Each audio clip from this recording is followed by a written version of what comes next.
कि नेपाल जो है वो इंडिया के ऊपर में, ये वाला जो कंट्री है ये नेपाल है। हम इसको कलर दूसरा लेके बनाते हैं ताकि रेड कलर से आपको समझ में आए।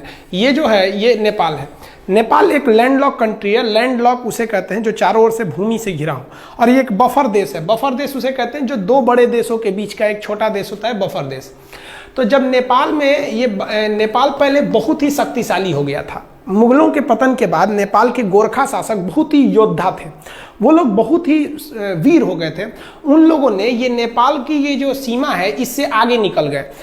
ये क्या किए, नेपाल में इसके अलावे ये लोग सिक्किम को भी ये लोग कब्जा कर लिए। ये वाला एरिया सिक्किम है, सिक्किम को कब्जा कर लिए। सिक्किम के साथ साथ नीचे का ये तराई एरिया है, ये जो तराई एरिया है ये अवध का था। तो नेपाल के शासकों ने अवध का एरिया भी कब्जा कर लिया।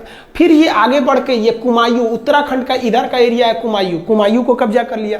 इधर गढ़वाल को कब्जा कर लिया। कुमायूं और गढ़वाल को मिला देते हैं तो उत्तराखंड हो जाता है। इन दोनों को कब्जा कर लिया। और यहाँ थी सतलज नदी और ये थी तीस्ता नदी। तो नेपाल की जो सीमा बन गई वो सतलज नदी से लेकर कहाँ तक हो गई, ये तीस्ता नदी तक हो गई। ये यहाँ टी लिख देते हैं, तीस्ता, एस फॉर सतलज। सतलज से तीस्ता नदी के बीच में इनकी क्या हो गई, सीमा बन गई। इतना लंबा इनका क्षेत्र हो गया। इन बढ़ते साम्राज्य को देखते हुए ब्रिटिशर्स, उस समय तो हम लोग स्वतंत्र थे नहीं, इंग्लैंड का कब्जा था हमारे ऊपर, तो जो ब्रिटिशर्स थे सब इंग्लैंड वाले, उन्होंने इसके साथ युद्ध कर दिया। उस युद्ध को कहते हैं एंग्लो नेपाल वार, आंग्ल नेपाल युद्ध। यह युद्ध चला 1814 से लेकर 1816 के बीच में। इस युद्ध में गोरखा बहुत वीरता से लड़े, लेकिन अंग्रेजों का हथियार अच्छा था, उनकी स्ट्रेटजी अच्छी थी। अंततः अंग्रेजों की जीत हो गई और 1816 में एक संधि साइन हुआ। उस संधि यानी समझौते का नाम था सुगौली की संधि। अब आपसे क्वेश्चन ये पूछ सकता है कि सुगौली की संधि कब साइन हुई थी। तो देखिए, सुगौली की संधि साइन हुई थी 1815 में, याद रखिएगा। और वो इम्प्लीमेंट यानी कब उसको अमल में लाया गया, कब से वो लागू हो गया, तो वो 1816 से। तो आप 1816 ही याद रखिएगा क्योंकि उसी दिन से वो लागू हुआ था। एक क्वेश्चन और पूछता है कि सुगौली कहाँ पे है, तो सुगौली बिहार के चंपारण में है। यहीं पे समझौता हुआ था गोरखा और अंग्रेजों के बीच में। इस समझौते के तहत कुछ बातें कही गई थी, उसको समझिए। इस समझौते के तहत कहा गया कि गोरखा लोगों ने जो गढ़वाल जीता है वो अंग्रेजों को वापस करे, कुमायूं वापस करे, तराई का क्षेत्र वापस करे, सिक्किम वापस कर दे। तो जब ये वापस कर देगा तो नेपाल की तो सीमा बदल जाएगी। अब सतलज से तीस्ता थोड़ी रहेगी जब ये वापस कर देगा तो। तब नेपाल की एक नई सीमा का निर्धारण किया गया जिस पर लेकर अभी विवाद चल रहा है। तो उस सीमा का नाम क्या है, तो समझते हैं हम लोग। आंग्ल नेपाल युद्ध में जब नेपाल की पराजय हुई तो अंग्रेजों ने नेपाल के लिए सीमा का निर्धारण कर दिया। उन्होंने कहा कि उत्तराखंड में जो शारदा नदी है, इसी शारदा नदी को ना नेपाल के लोग काली या महाकाली कहते हैं। तो जो महाकाली नदी है वो यहाँ से सीमा बनाएगी पश्चिम से, और इस सर में मेची नदी वो नेपाल से ही निकलती है। नेपाल का लास्ट नदी है मेची नदी। ये मेची नदी नेपाल से निकलकर बिहार के किशनगंज, इधर पे जिला है किशनगंज में महानंदा नदी से वर्तमान में मिल जाती है। तो ये इधर में महाकाली नदी बॉर्डर बन गया और यहाँ पर मेची नदी बॉर्डर बन गया। इन्हीं के बीच में क्या हो गया भैया, नेपाल हो गया। और नीचे में त्रिवेणी, आप पता होगा बिहार के चंपारण में त्रिवेणी बांध है, तो नीचे में त्रिवेणी नदी। तो ये नीचे का एरिया था, वो विवाद का कारण नहीं है। वर्तमान विवाद का काम महाकाली नदी। तो आप समझ गए। अब बात समझते हैं ये क्या चीज है, काला पानी और ये लेपुलेख विवाद, इस सब के बारे में। तो इतना समझे। अब नेक्स्ट स्लाइड में हम समझते हैं, ध्यान से समझिएगा। ये जो ट्रीटी थी, ट्रीटी को अगर आप ध्यान से देखेंगे इस पे, तो हम आपको समझा दिए थे। इंडिया नेपाल के बीच में एंग्लो नेपाल वार 1814 से 16 के बीच हुआ। सिगौली की संधि चंपारण में है 1816 में। कौन कौन से एरिया वापस करना पड़ा था, गढ़वाल, कुमायूं, तराई और सिक्किम का एरिया। नदी कौन कौन सी हो गई, महाकाली नदी से लेके, महाकाली नदी यहाँ से, और इधर में मेची नदी के बीच में ये हो गया था।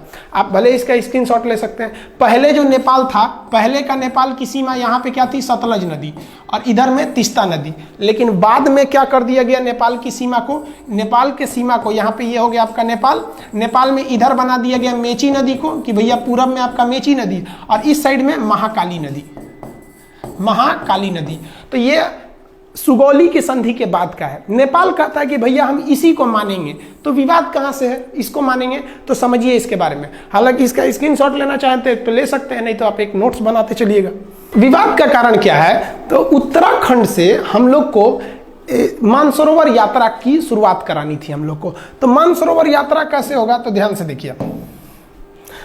मानसरोवर यात्रा के लिए हम लोग एक बहुत लंबा रास्ता तय करते थे। मानसरोवर जाने के लिए हम लोग सिक्किम के यहाँ पर एक दर्रा है जिसका नाम है नाथुला दर्रा। इस नाथुला दर्रा से हम लोग कैलाश मानसरोवर जाते थे। यहाँ शंकर जी का स्थान है कैलाश मानसरोवर पर्वत पर, महाकाल। तो यहाँ हम लोग जाते थे जो श्रद्धालु हैं। तो भारत सरकार ने सोचा कि क्यों ना हम इन लोग को उत्तराखंड के रास्ते पहुंचा दें। यहाँ पर भी एक दर्रा है जिसका नाम है लेपुलेख दर्रा। तो यहाँ से क्यों ना पहुंचा दे। आप खुद देखिए कि यहाँ से बहुत फायदा होगा, दूरियां घट जाएंगी। इससे एक और फायदा क्या हो जाएगा कि हम चाइना से फ्यूचर में जब कभी युद्ध होता है तो हम यहाँ से सेना भी पहुंचा सकते हैं, क्योंकि चाइना का भरोसा करना बेवकूफ़ी होगी। तो भारत सरकार ने यही सोचा कि भैया हम यहाँ सड़क बना देते हैं। तो भारत सरकार में जितनी भी सीमा पर सड़कें बनेंगी बॉर्डर पे, वो बनाने का काम करता है border road organisation BRO। Border road organisation BRO, ये सेना के अंडर में एक संस्था है, यही काम करती है। ये क्या करेगी भैया, बॉर्डर पे सड़कें बना। अब विवाद कैसे हो गया, देखिए यहाँ पर काला पानी एक जगह का नाम है, काला पानी तक सड़क थी। उस सड़क को आगे बढ़ाकर लेपुलेख दर्रा तक लाया गया। यह सड़क की लंबाई थी 80 किलोमीटर। अब नेपाल कह दिया कि भैया आप ये जो सड़क बनाए हैं 80 किलोमीटर, ये हमारे एरिया में है, क्योंकि काला पानी और लेपुलेख दर्रा, लेपुलेख ये तीनों देशों के सीमा पर है। इधर में नेपाल, इधर में इंडिया, इधर नेपाल, इधर चाइना। तो ये जो आप सड़क बनाए ना, ये सड़क गलत है, ये हमारे एरिया में आप मत बनाइए। नेपाल कह रहा है कि हम सुगौली की संधि को मानते हैं, भारत कह रहा है कि हम भी उसी को मानते हैं। फिर विवाद कैसे हुआ, समझिए ध्यान से। देखिए आप इसको समझ लीजिए कि नेपाल है, यहां मान के चलिए नेपाल है, ये नेपाल हो गया, और यहां पर उत्तराखंड है। इधर का एरिया ये उत्तराखंड में जो महाकाली नदी है उसकी 3 ठो शाखाएं हैं। ध्यान से समझिए, आप नक्शा को देखिए। जिसको हम ब्लैक कलर से किए हैं ये नेपाल है, और ये जो रेड कलर से बना दिए हैं ये इंडिया का उत्तराखंड राज्य है। अब सुगौली की संधि कहा गया था कि ये जो ब्लू कलर की नदी आ रही है, ये महाकाली नदी, ये नेपाल और इंडिया का बॉर्डर बनाएगी। दिक्कत इस बात की है कि नदी का उद्गम जो है वो 3 नदियों से मिलकर होता है। एक इधर वाले का नाम है लिम्पियाधुरा, इधर जो है लिम्पियाधुरा, तो सबसे इधर वाला एरिया है लिम्पियाधुरा, इधर में हो गया काला पानी, और सबसे लास्ट में है लेपुलेख। सबसे लास्ट में लेपुलेख। इंडिया कहता है कि जो महाकाली नदी शुरू हो रही है वो लेपुलेख से शुरू हो रही है। कहां से शुरू हो रही है, लेपुलेख से। इसलिए लेपुलेख से जब ये शुरू हो रही है तो इधर का पूरा एरिया मेरा हो गया। नेपाल क्या कह रहा है ससुरा कि जो महाकाली नदी शुरू होती है वो लेपुलेख से नहीं शुरू होती है। नेपाल कहता है कि यह लिम्पियाधुरा से शुरू होती है। लिम्पियाधुरा से जब शुरू होती है तो ये बॉर्डर होना चाहिए। यानी सारा का सारा झमेला ये इसी एरिया के लिए। ये हल्का सा जो एरिया, इसको हम दूसरे किसी कलर से कर देते हैं, ये एरिया से विवाद है। सारा विवाद इसी एरिया को लेकर हो रहा है। अब आपको बता दें कि ये जो एरिया है, इस एरिया पर पहले से कब्जा इंडिया का है। ये जो ट्राई जंक्शन है तीनों का एरिया, इस पर अधिकार पहले से इंडिया का है। तो नेपाल कह रहा है कि भैया मेरा है, आप खाली करिए। नेपाल को ये गर्मी कहाँ से है भैया, इतना जुनून जो कभी हमसे आंख मिला नहीं सकता था, आज इतना बढ़ के बोलने लगा। समझिए इसके बारे में। तो ये समझ गए, बॉर्डर रोड ऑर्गेनाइजेशन ने एक न्यू सड़क बनाई थी। कहाँ से, काला पानी से लेपुलेख तक 80 किलोमीटर। किस लिए, मानसरोवर यात्रा पर जाने के लिए। अब नेपाल ने एक नया नक्शा लगा दिया। नेपाल ने अपने नए नक्शा में लिम्पियाधुरा को, काला पानी और लेपुलेख, यानी ये पूरे एरिया को अपने नक्शा में दिखा दिया कि भैया ये पूरा एरिया नेपाल का है। इसने अपने नक्शा में दिखा दिया। इंडिया ने कहा भैया हम ये नक्शा को नहीं मानते, ये नक्शा गलत है। वो कहता कि नहीं आप मानिए, क्यों नहीं, ये सुगौली की संधि 1816 की बात है। तो आप समझ रहे हैं ना, वो उद्गम से एक झमेला है कि कहाँ से माना जाता है यहाँ पर। अब थोड़ा समझिए नेपाल ऐसा क्यों कर रहा है। नेपाल में अभी जो सरकार है वो सरकार है नेपाल कम्युनिस्ट पार्टी की। जैसे अपने यहाँ भारत में बीजेपी की सरकार है, उसी तरह फिलहाल नेपाल में नेपाली कम्युनिस्ट पार्टी है। ये चाइना की कम्युनिस्ट पार्टी से बहुत मैच करती है, दोनों की विचारधारा मैच करते हैं, इसलिए ये चाइना की ओर बहुत बह रहे हैं। और उसके प्राइम मिनिस्टर हैं KP शर्मा ओली। ये तो समझिए कि एकदम बैठे हैं चाइना की गोद में जाने के लिए तैयारी में। इनको समझ नहीं आ रहा है कि चाइना इनको बर्बाद करेगा। चाइना किसी को भी अपने डेफ्ट ट्रैप में बिछा लेता है, यानी कर्जा देकर उनको फंसा लेता है।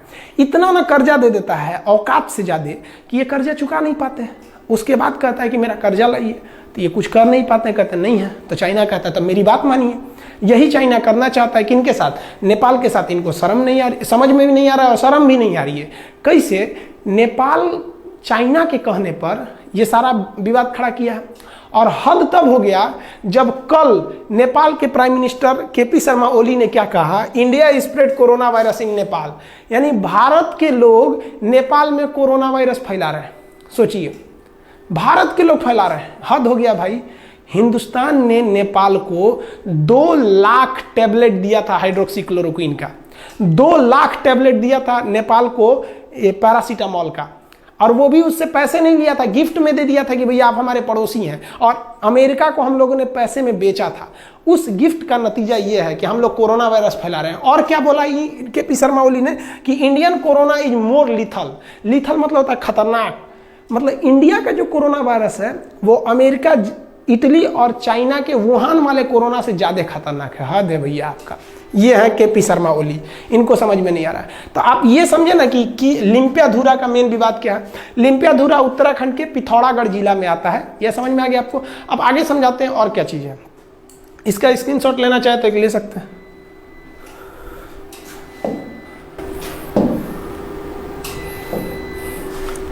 देखिए, जो सड़क बनाया गया है वो सड़क बनाना जरूरी भी था। हमारे जो श्रद्धालु कैलाश मानसरोवर यात्रा जाते हैं, आप उनका स्थिति देखिए, कितने दुर्गम इलाके में जाते हैं, दुर्घटना हो जाती है। और भी आप देखिएगा तो इस एरिया में क्या हालत है सड़क का। आप देखिए कितनी गहरी खाई है, इतनी गहरी खाई में ये लोग, हम लोग की यात्रा करनी पड़ती है। ये मतलब जो कैलाश मानसरोवर की यात्रा पे जो श्रद्धालु जाते हैं उन पे, तो ये सड़क बनाना एक तरह से जरूरी भी तो था। तो बॉर्डर रोड ऑर्गेनाइजेशन ने पहाड़ तोड़ के सड़क बनाया। देखिए, इतना आसानी से सड़क नहीं बनते हैं, ये पहाड़ तोड़ के सड़क बनाया। और बनने के बाद नेपाल कह रहा है कि भैया ये एरिया हमारा है, आप खाली कर दीजिए। तो थोड़ा हम अब हम ये समझते हैं कि इंडिया को नेपाल के साथ क्या करना चाहिए, हर चीज़ का एक कंक्लूजन होना चाहिए। तो देखिए उसके बारे में। देखिए, पहला तो इस मुद्दे को हमें नॉर्मली डेलीगेट बेसिस पे कूटनीतिक तौर पे सुलझा लेना चाहिए। कूटनीतिक मतलब होता है बातचीत करके अधिकारियों के द्वारा इस मामले को सुलझा लेना चाहिए। क्यों? क्योंकि हम अपने दोस्त बदल सकते हैं, पड़ोसी नहीं बदल सकते हैं। दोस्त तो बाद में आते हैं, पड़ोसी तो बगल में रहते हैं। अगर हम अपने पड़ोसी से ही दोस्त की तरह व्यवहार रखेंगे तो ज़्यादा अच्छा रहेगा। तो इंडिया इसीलिए नेपाल को समझाता है, लेकिन ये समझ नहीं रहे हैं। तो चलिए एक हम दिखाते हैं। नेपाल के साथ इंडिया ने ट्रेलर दिखाया था 2015 में। 2015 में मधेसिया विवाद था। इंडिया के कुछ मधेसिया जाति के लोग नेपाल में बसे हैं, नेपाल उन लोग का ध्यान नहीं रख रहा था। इंडिया ने भी क्या किया, तो ध्यान से देखिएगा। नेपाल का जो बॉर्डर शेयर होता है इंडिया के साथ, ये मैदानी क्षेत्र है, यहाँ ट्रक वगैरह जा सकते हैं, इस रास्ते से ट्रक वगैरह जा सकते हैं। लेकिन ये वाला एरिया पूरी तरह पहाड़ है और बड़े बड़े पहाड़ हैं। माउंट एवरेस्ट भी उसी साइड में है, बड़े बड़े। तो चाइना से इधर आना बड़ा मुश्किल हो जाता है। इसलिए चाइना हो गया या कोई भी हो गया, वो अपना सामान अगर चाहते हैं कि नेपाल को बेचें, तो वो नेपाल को बेचने के लिए वो सामान को चाइना से वो कलकत्ता बंदरगाह पे उतार देते हैं और कलकत्ता बंदरगाह से ट्रक के रास्ते इसको नेपाल पहुंचा दिया जाता है। इसका मतलब नेपाल पूरी दुनिया से अगर चाहता है जुड़े तो उसके लिए 2 ही रास्ते हैं, या तो भारत या तो चाइना। अब समझिए भारत और चाइना में क्या प्रॉफिट है उसको। अगर कोई आलू आप नेपाल भेजते हैं इंडिया के रास्ते, तो ट्रांसपोर्ट को जोड़कर अगर खर्चा निकालिएगा तो 1 किलो आलू अगर 10 रुपया है, तो नेपाल पहुंचते पहुंचते वो 10 रुपये किलो का आलू 12 रुपये किलो हो जाएगा, क्योंकि यहाँ ट्रक वगैरह का भाड़ा भी जोड़ना है। लेकिन वही आलू जो 10 रुपये किलो अगर आप चाइना की ओर से भेजिएगा तो ये आलू 250 रुपये किलो हो जाएगा। इतना भयानक इधर मतलब पहाड़ है, सब की जा ही नहीं पाएंगे आप यहाँ पे। तो इसलिए नेपाल को भी सोचना चाहिए कि भैया अगर भारत ने यहाँ से ब्लॉक कर दिया तो हालत खराब हो जाएगा। 2015 में भारत ने यहाँ से ब्लॉक कर दिया था, 2 महीने तक ब्लॉक कर दिया। 2 महीने में नेपाल का ये हाल हो गया कि नेपाल के जहाज़ों के पास पेट्रोल नहीं था। वो नेपाल के प्रधानमंत्री बोले थे कि कोई भी जहाज़ अगर नेपाल में आता है ना, तो आप वो जहाज़ का पेट्रोल लेके आइएगा, हमारे यहाँ पेट्रोलों नहीं बचा हुआ है। ये हाल हो गया है नेपाल का। तो अगर इंडिया ब्लॉकेज लगा देता है तो नेपाल कहीं का नहीं बच पाएंगे। तो नेपाल को भी सोचना चाहिए कि हम ये ट्राई जंक्शन जो है, जिसे वो लिम्पियाधुरा को मान रहा है, हम लेक को छोड़ ही नहीं सकते हैं, एकदम कंफर्म छोड़ नहीं सकते हैं। और ये नरेंद्र मोदी बैठे हैं प्रधानमंत्री, कश्मीर छोड़वे नहीं किए, लोग कूद रहे थे पाकिस्तानी, ये वो लेपुलेख छोड़ेंगे यहाँ पे। इनका भी दिन खराब चल रहा है, विनाशकालीन विपरीत बुद्धि। आप समझदार हैं, आप भी समझते हैं ये सब चीज़ों के बारे में। तो ये टोटल ट्राई जंक्शन का विवाद था। आप होप आप समझ गए होंगे काला पानी। तो काला पानी, लेपुलेख, लिम्पियाधुरा, ये एरिया जो है ये कहाँ पर है? पिथौरागढ़ उत्तराखंड में है। तो नेपाल को इंडिया की कितनी ज़रूरत है आप समझ सकते हैं। और हम लोग ने कभी भी नेपाल का बुरा नहीं चाहा है। इवन हमको नेपाल के बारे में भी सोचना चाहिए। हिंदुस्तान ने ऐसा कोई युद्ध नहीं जीता है जिसमें नेपाल के गोरखा भाइयों का खून न बहा हो। हमारे जनरल थे मानिक साहब, बहुत ही बहादुर फील्ड मार्शल, जनरल से भी ऊपर का पद होता है फील्ड मार्शल। इतना ऊपर पद होता है सेना में कि आज तक 2 ही लोग को मिला ही, KM करियप्पा और मानिक शाह। मानिक शाह ने बोला था कि अगर तुमसे कोई कहता है कि मुझे मरने से डर नहीं लगता है तो समझ जाना वो झूठ बोल रहा है, या तो वो गोरखा सिपाही है। तो भारत में गोरखा सैनिक भी है। तो हमें ये भी देख के चलना है कि नेपाल से अच्छा संबंध बना के रखें ताकि वहाँ से हमारे देश में गोरखा सैनिक आ सके। बहुत ही योद्धा होते हैं और पहाड़ों पर लड़ने के लिए माहिर होते हैं, और कश्मीर में पहाड़ी एरिया में वो बहुत कुशलता से अंजाम दे सकते हैं। कारगिल की लड़ाई में भी वो लोग भाग लिए थे। हम भी भगवान से दुआ करते हैं कि भाई जल्दी जल्दी, एक तो कोरोना का संकट है, उस पर से एक नया संकट लेके चले आए, तो इसको भी जल्दी से सुलझा लेंगे नेपाल और भारत के इस रिश्ते को। आई होप आप इसको समझ गए होंगे। नेक्स्ट हम आपको समझा देंगे कि टूर ऑन ड्यूटी क्या चीज़ है, सेना में 3 साल कैसे जाना है, फिर नेपाल से क्या, नेपाल के साथ चाइना के साथ अभी जो नया विवाद हो गया है वो क्या चीज़ है, इस सब के बारे में हम समझा देंगे।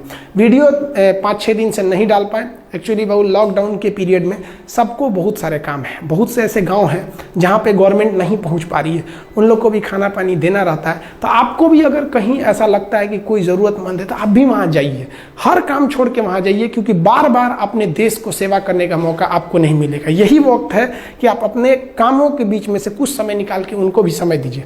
तो जब अब कभी कभी वीडियो रुक जाता है तो आप बात समझिए बाबू, उस काम को भी हम छोड़ नहीं सकते। तो थोड़ा हम उधर बिजी थे इसलिए हम वीडियो नहीं बना पाए, अब आ गए हैं, अब वीडियो कंटिन्यू रहेगा। आई होप आप ये समझ गए होंगे। नेक्स्ट वीडियो में हम फिर चर्चा करेंगे, अब सब्जेक्ट भी स्टार्ट कर देंगे, बायोलॉजी जो छोड़े थे या फिर पॉलिटी वगैरह।